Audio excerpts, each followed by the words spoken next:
Hello everyone, welcome back to my YouTube channel. This is Dr. Aishwarya Gupta. Today I'll discuss stroke, a very small topic, yet tested in the exam every time, every year. There are certain minor intricacies which are tested, and I have tried to deal with them. A very small topic for today, since this week has been a moving week. I had to report to my hospital for residency, and this video even I'm recording prior to the one day before my residency, so I have to join my hospital. So I'll try to finish it very fast. So be with me, and I'll make sure that you are well versed with stroke. I mean, at least for the points which are asked, and again reiterating that this is entirely for medical entrance examination. No MBBS student should watch this because they are supposed to know stroke in much more detail. So first thing is normal blood supply of the brain is more than 22 ml per 100 gram of the brain tissue per minute. If it is less than 10, then it will result in stroke. If it's between 10 to 22, it causes penumbra. Penumbra essentially means that there is some amount of salvageable tissues present. So NFD, what you call neurological deficit will not be complete. Now coming to TIA, transient ischemic attack. Transient ischemic attack, what happens is the neurological deficit which has happened with the patient will entirely recover from it within 24 hours and most likely in 1 hour. And then it is called TIA. Any point which is not, adhering to this definition, then it is not TIA. If the recovery is not happening completely, or if the recovery is happening beyond 24 hours, then it is not TIA. Pakka. Then coming to management of stroke. First thing you have to admit the patient, you have to do CT scan to know the bleeding status, and then you have to go CT angiogram also can be done.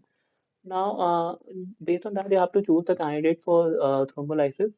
The age should be more than 18 years, which is not usually, difficult finding because usually stroke manifests in older age group and patient will be more than 18 years. More than for less than 4.5 hours is the important thing.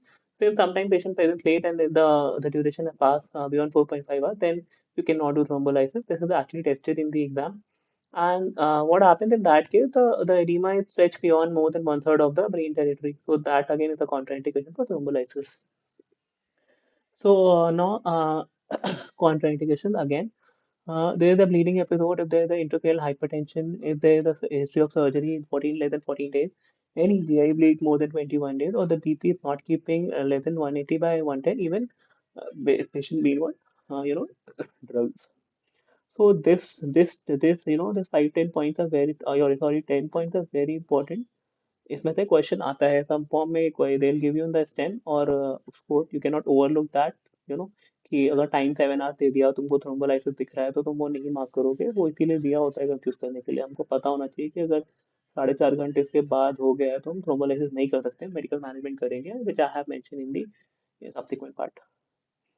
Now, if the stroke, if the infarct is accessible, so we can do if the thrombus is accessible, we can do mechanical thrombectomy, which is superior to normal thrombolysis, which is done by elliptiplate, which is the dosing is 0.9 mg per kg per body weight. You have to give 10% bolus and 90% infusion.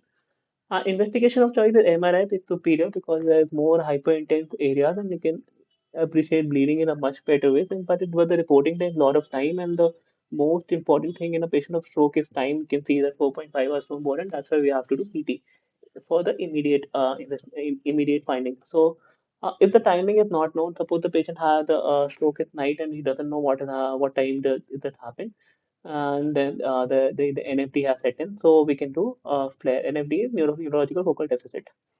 Flare, so different. Understand the difference between flare and MRI. It can be given in the question. They will give the timing, and based on that, they'll ask you which investigation will be done next. And if it is more than 6 hours, you can mark the answer as flare. MR angio can be done to localize the exact vessel from where the bleeding has happened.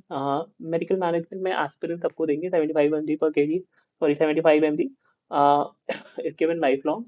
If the BP is more than 220 by 110, you have to give it medical management.